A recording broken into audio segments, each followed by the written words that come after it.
Life has a way of testing us, pushing us to the limits we never thought we'd reach.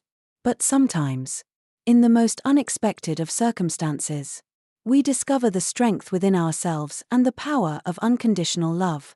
This is a story of a family brought together by fate, of a boy who had been abandoned by the world and a woman who chose to give him a chance. It's a journey of healing, growth, and the profound transformation that comes with truly embracing one another. Don't forget to subscribe to our channel to start today's story with life stories. I remember that moment so vividly, the way I sat in the quiet of our living room, lost in thought, the soft hum of life in the background, the kids playing outside, the aroma of a fresh meal on the stove. It was a peaceful moment. Yet my mind seemed to be swirling with questions. Life had always been unpredictable, but there was something about this particular moment that felt heavier, as if I was on the edge of something, searching for the right answers.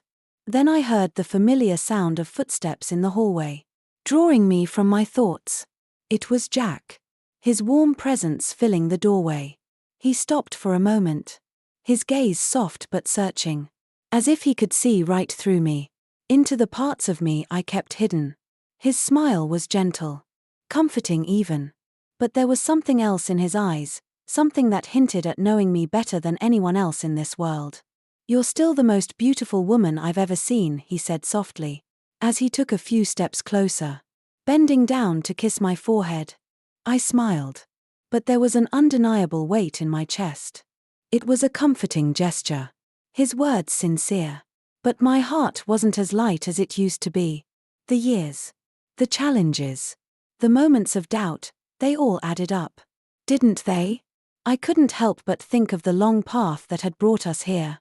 Despite the love that still pulsed between us, I was acutely aware of the distance that time had woven between our souls.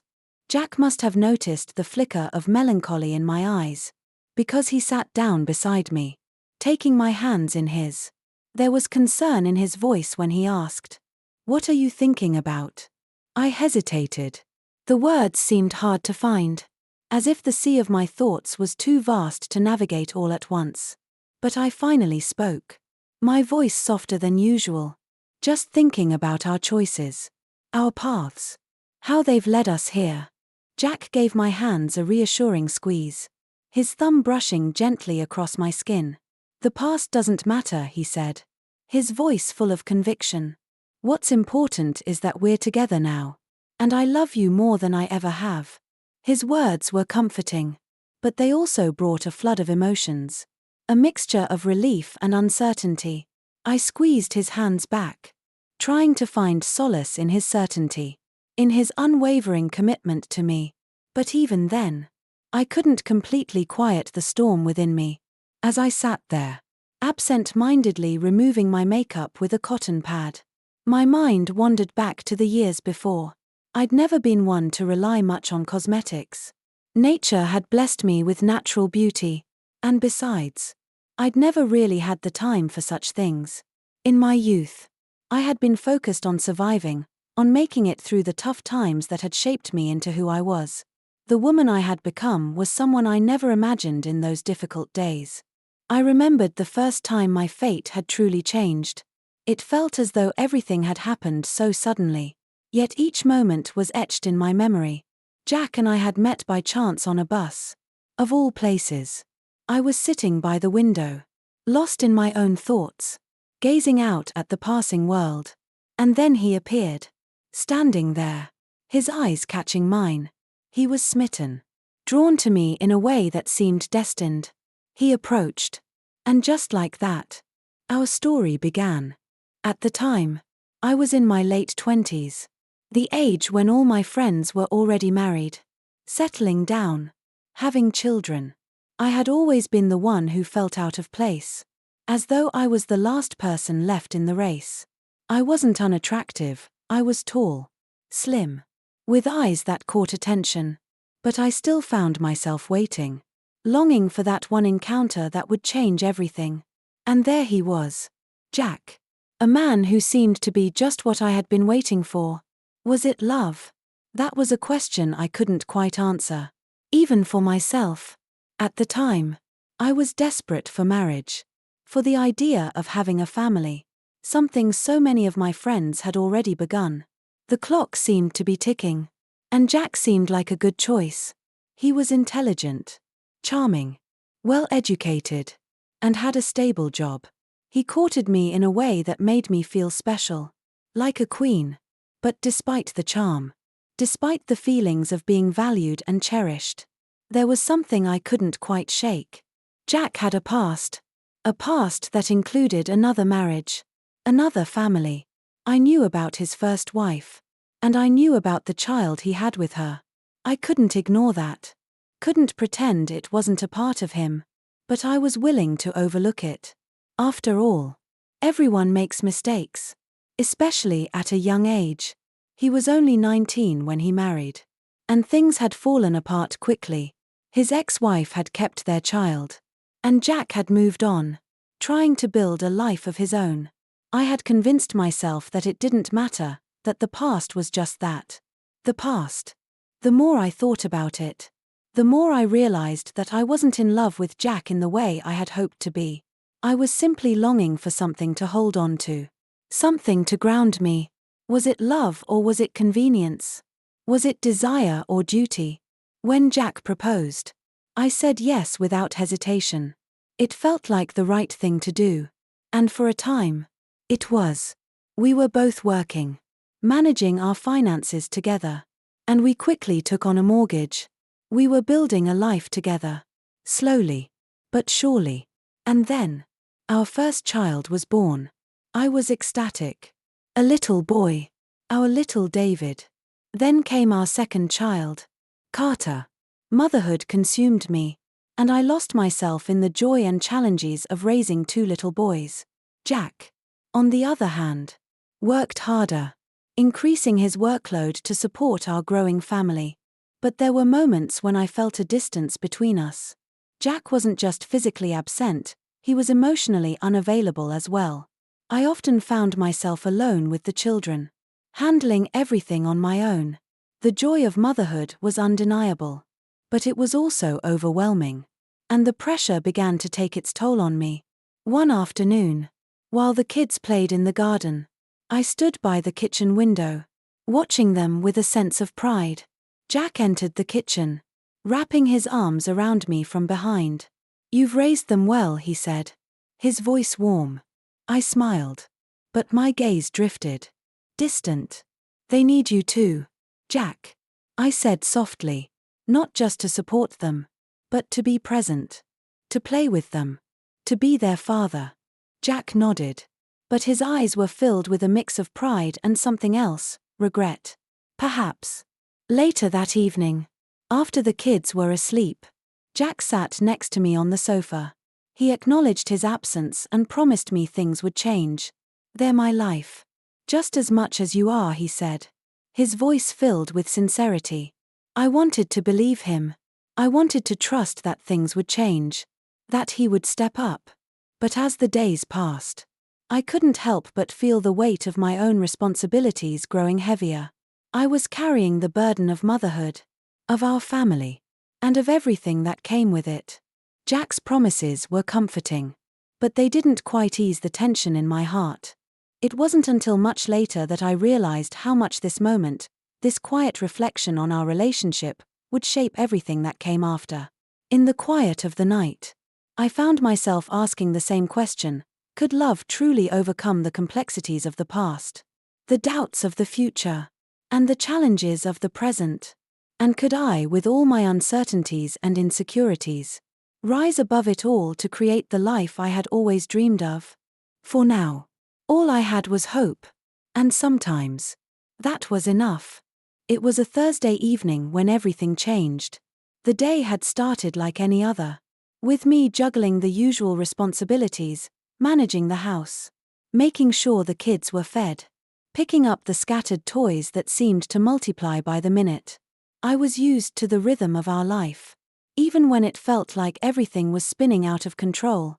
But that evening, Jack came home early, his expression more serious than I had ever seen it. He didn't greet me with his usual smile, nor did he ask about the kids. Instead, He simply said, "We need to talk." His voice had a weight to it, one that made my stomach tighten. I followed him into the living room, my heart already pounding in my chest. Jack wasn't one to keep secrets, but I could tell this was different. As he sat down, he motioned for me to take a seat beside him. "There's something you need to know," Jack began, his voice quieter now. "I've been contacted about Nathan." Nathan. The name sent a ripple of confusion through me. Who was Nathan? Was this someone from his past? I could feel my mind racing, trying to connect the dots. Jack continued, his words heavy, each one landing with a thud in the quiet room. "Nathan is my son," he said. "From my first marriage. I didn't think I'd ever see him again. But his mother, Catherine, she ran off. Took him to Spain with a new partner. But now she's left him behind. And no one wants to care for him." I felt a chill run down my spine. The past, it seemed, was finally catching up with us in a way I couldn't have prepared for. Jack explained that Nathan's mother had called earlier that day, insisting it was Jack's turn to take care of their child. She had raised Nathan for 8 years and now, according to her, it was his father's responsibility. Jack told me that Nathan had arrived with nothing but a suitcase in hand, and Catherine had simply handed him over, walking away without a second glance. I sat there in stunned silence. My thoughts were a jumble of emotions: shock, disbelief, and, I'll admit, a deep sense of dread. We had enough to handle already with David and Carter. Our home wasn't large, and our lives weren't exactly easy. How could we possibly add another child into the mix? And a child who had been abandoned. No less. Jack's voice broke through my racing thoughts. "I know this is a lot to process, but I need you to understand. He's my son, Emily. I'm not sure how long he'll stay, but for now, he has nowhere else to go. I need you to help me, to help him." I looked at Jack, seeing the vulnerability in his eyes that I had never noticed before. This wasn't about responsibility for him, it was about redemption. About doing right by the child he had never truly been able to care for. My heart ached for Jack, for the position he found himself in. But it also ached for Nathan. What would his life be like now? Was I prepared to take on the role of mother to a child I had never met? A child who had already experienced the kind of pain that no child should ever have to endure? That evening, as the sun began to set and the house settled into a strange quiet, Jack and I waited for Nathan's arrival. When he finally came, I couldn't help but feel a pang of sympathy for the little boy who stood before me. He was thin, his face drawn with anxiety, his sharp eyes darting around the room as if he were unsure of what he was walking into. Nathan looked as though he were carrying the weight of the world on his small shoulders. His gaze never lingered for long on anyone, as if he were afraid to become attached, to let anyone in. He didn't smile. He didn't speak much. He simply stood there, his suitcase at his side, taking in his new surroundings with a mixture of wariness and indifference. I wanted to reach out to him, to say something comforting, but I didn't know what words could possibly make him feel safe in a world that had already betrayed him. Instead, I simply watched as Jack greeted him with a quiet, "Hey, Nathan." Jack's voice was softer than I had ever heard it, like he was trying to tread carefully around the fragile little boy in front of him. Nathan didn't respond. He simply nodded and shifted uncomfortably from one foot to the other. Jack led him into the living room, and we all sat down together. A family suddenly thrown together in the most unexpected way. The silence between us felt thick, almost suffocating. I watched as Jack tried to engage Nathan, asking him questions about school, about how he was feeling. But Nathan's answers were short, clipped. He didn't seem to want to open up to either of us. I knew it wasn't going to be easy. A child, abandoned by his mother, placed in a home where he didn't belong. How could anyone expect him to feel anything but lost? Over the next few days, Nathan didn't make things easy. He refused to speak to me, let alone look me in the eye. The walls he had built around himself were thick, and I could feel the distance between us like a cold, invisible barrier. But as hard as it was, I couldn't give up on him. This child, who had already been let down so many times by the people who were supposed to love him, deserved a chance. He deserved to feel wanted, to feel safe. He deserved to know that, even if his past had been filled with pain, his future could be different. I had no idea how I would do it, but I was going to try. For Nathan. And for my family. The days that followed Nathan's arrival were a blur. Each morning, I found myself waking up early, trying to maintain some sense of normalcy in our home. But the presence of this new child, so full of uncertainty and hurt, made everything feel out of place. David and Carter were still adjusting to the idea of having a new brother. And while they were kind to Nathan, I could tell they were unsure of how to approach him. He was so different from them, quieter, more distant, and completely unwilling to open up. I spent hours trying to make him feel welcome, trying to get him to talk, to share something, anything. But every attempt seemed to fall flat. Nathan had built walls around himself that were impenetrable, and no amount of coaxing could get him to let his guard down. It was as if he had already decided that we weren't worth trusting, that we were just another stop on his journey of abandonment. Jack, of course, was deeply invested in Nathan's well-being. He wanted to make up for the years he had lost with his son. But he too was struggling with how to bridge the gap that had formed between them. It wasn't just the distance between Jack and Nathan that worried me, it was the growing distance between Jack and me. Jack had always been a man of action, a door. But this situation left him helpless in ways I had never seen before. He was torn between wanting to make Nathan feel at home and managing the responsibilities of our existing family. I found myself stepping into the role of peacemaker, of mediator, more often than I had ever expected. There were moments, especially in the early days, when I thought about how much easier my life had been before Nathan came. My days had been filled with routines and small joys, moments of quiet contentment. But now, everything felt fraught with tension and uncertainty. I wasn't just worried about Nathan, I was worried about my own children too. How would David and Carter react to this new dynamic?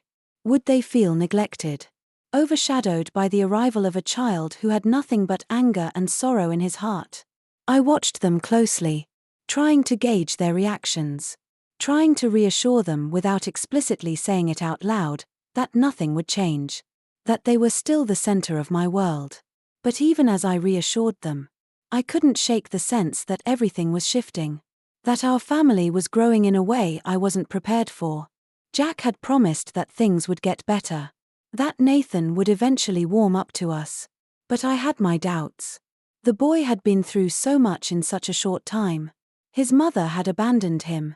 His father was a stranger to him, and he was placed in a new home where he didn't belong. How could I expect him to change overnight? How could I expect myself to be the solution to his pain? One afternoon, after several weeks of struggling with Nathan's coldness, I found myself sitting by the window, watching him through the glass.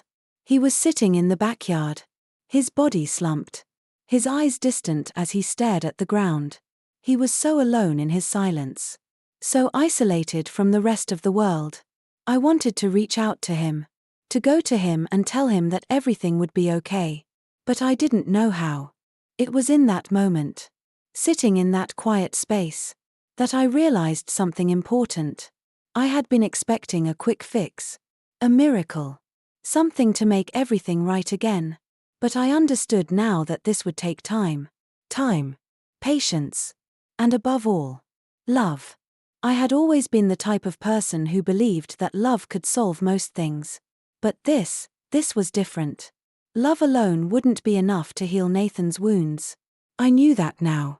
But love, combined with time, patience, and understanding, might just be enough to help him find his way.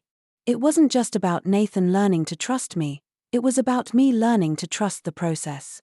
It was about letting go of the expectations I had for how our family should function and embracing the idea that we were a work in progress. Each of us moving at our own pace. I couldn't force Nathan to open up. I couldn't make him feel something he wasn't ready to feel. But what I could do was show him, every day, that I was there for him. I could offer him the safety and stability that had been so absent in his young life. So I decided to change my approach. Instead of pushing Nathan to talk, I began to let him come to me. I started paying attention to the small things, the way he liked to sit in the corner of the living room, quietly reading his book, or how he would always disappear into the garden to be alone. I didn't disturb him. I just let him be.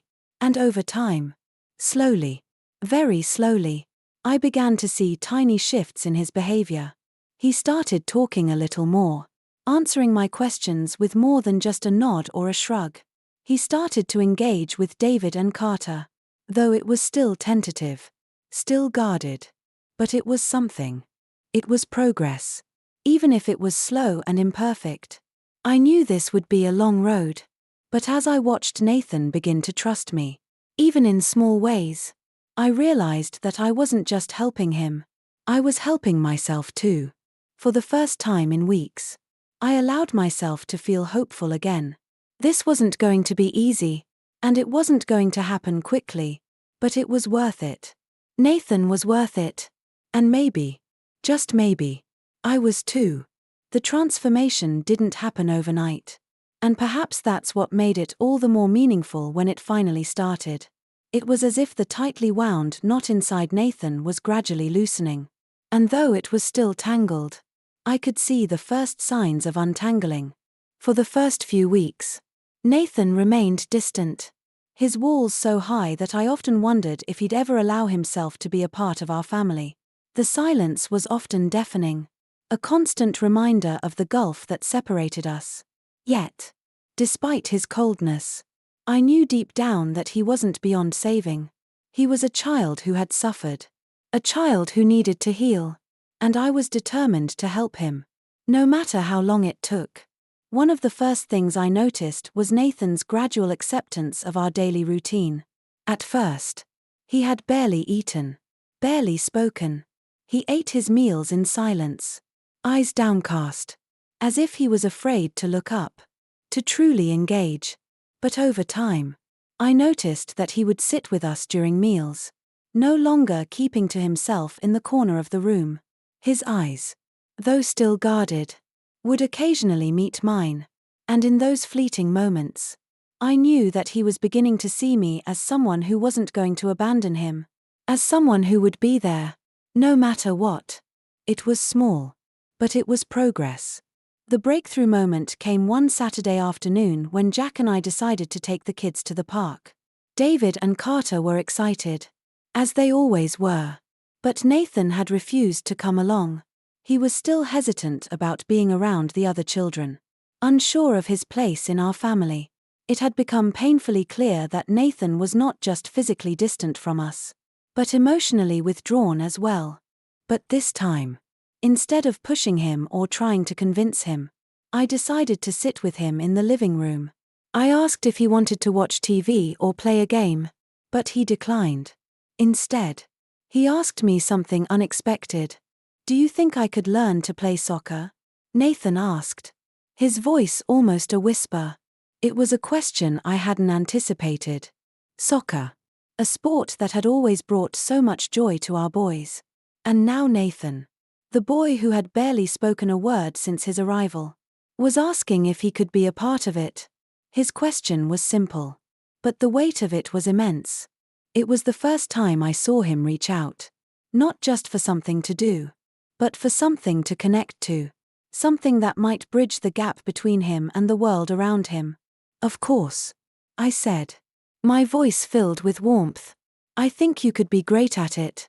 Nathan looked at me for a long moment, as if trying to assess whether my response was genuine.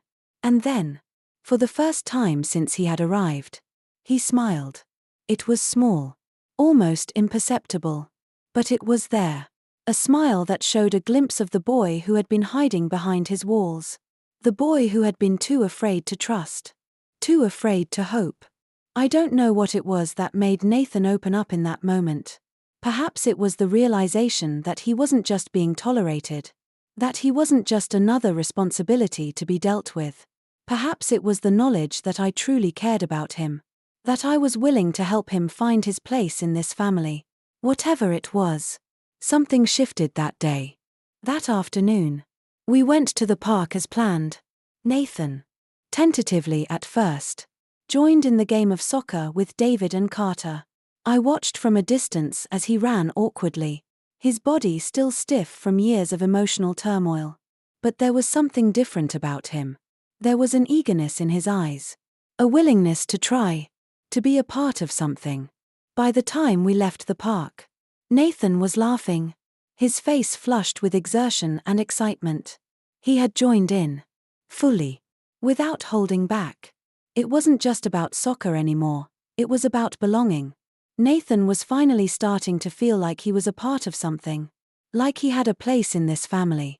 Something that he hadn't felt in a long time. Over the weeks that followed, I saw more changes in Nathan. He began to speak more. To share his thoughts and feelings. Though he was still cautious. He helped me around the house. Often without being asked. He seemed to take pride in the small acts of service. Whether it was helping David and Carter with their homework or setting the table for dinner. His small acts of kindness were more than just helpful, they were evidence of his growing sense of belonging. Of his growing connection to us. At night, he would come to me with questions. Or sometimes just to sit beside me. His head resting on my shoulder. He no longer shied away from physical contact. And though he was still reluctant to fully open up about his past, I knew that the first step in healing was beginning to take place. I remember one evening, as we sat together on the couch, Nathan looked at me with a strange intensity in his eyes. "Do you think I'll ever be like them?" he asked. Referring to David and Carter. "What do you mean?" I replied. Genuinely curious. "You know. Happy. Like them," he said. His voice barely above a whisper. My heart broke for him in that moment. But I smiled and wrapped my arm around his shoulder. "You're already on your way," I said. My voice soft but firm. "You don't have to be anyone but yourself, Nathan. You'll find your way. Just like we all do." In that moment, I knew that this was only the beginning. Nathan's journey would not be an easy one. But as long as I was here, as long as we were here as a family, he would have the support he needed to face whatever came next. We were all learning. Together. And perhaps, that was the greatest gift we could give each other. By the time the summer rolled around, things had begun to shift in ways I hadn't dared to hope for. Nathan was no longer the quiet, withdrawn child who had first entered our home. He had transformed, in small, subtle ways that spoke volumes. His guarded demeanor had softened. And although the scars of his past still lingered in his eyes, there was a newfound warmth to him. A warmth that I hadn't seen before. It wasn't that Nathan had suddenly become an entirely different person, far from it. But what had changed was his willingness to engage, to participate, to be a part of something. The walls around his heart had cracked. And now, he was reaching out for connection. And that was enough for me. It was all I could have asked for. Our family dynamic had shifted too. David and Carter, initially unsure of how to handle their new brother, had started to bond with Nathan. They weren't always sure of him. And there were moments of tension. Moments when Nathan's past seemed to haunt him in ways that made the rest of us uncomfortable. But the more time passed, the more I saw my children begin to see Nathan for who he was. Not just the boy who had been abandoned, but the boy who had become a part of our family. It was beautiful to watch, my boys, once so divided, now finding common ground. I remember a few weeks into the summer, when we were all out in the backyard, playing a game of catch. Nathan, who had once been so reserved, was now laughing with David as they tried to outdo each other with ridiculous stunts. Carter, always the observer, was no longer keeping to the sidelines but was joining in as well. It was as if a new chapter had begun for all of us. But it wasn't just the kids who had changed. Jack, too, was different. His relationship with Nathan had evolved from awkwardness to genuine care. He was still figuring out how to be a father to a child he had only just begun to know. But there was no denying the bond that was starting to form between them.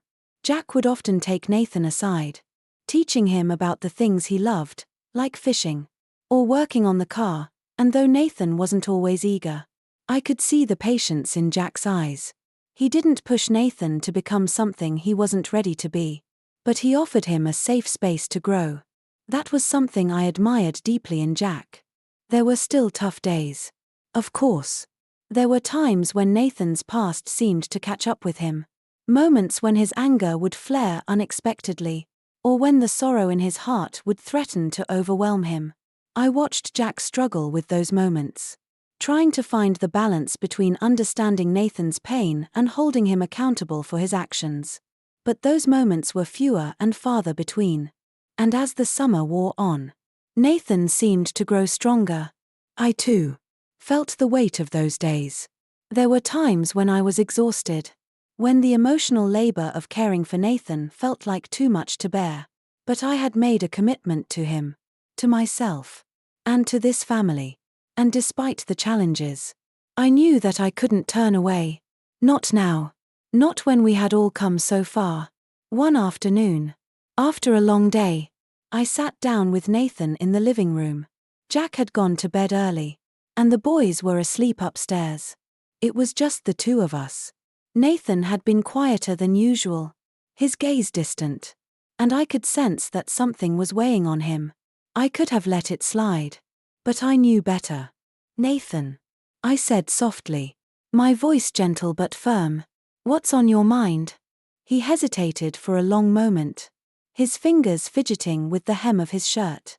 Then, in a voice so quiet I almost didn't hear him, he said, "I don't know if I belong here. I don't know if I'm ever going to be good enough for you. For Jack. For David. Or Carter." My heart ached at his words, but I didn't let it show. Instead, I reached out, placing my hand over his.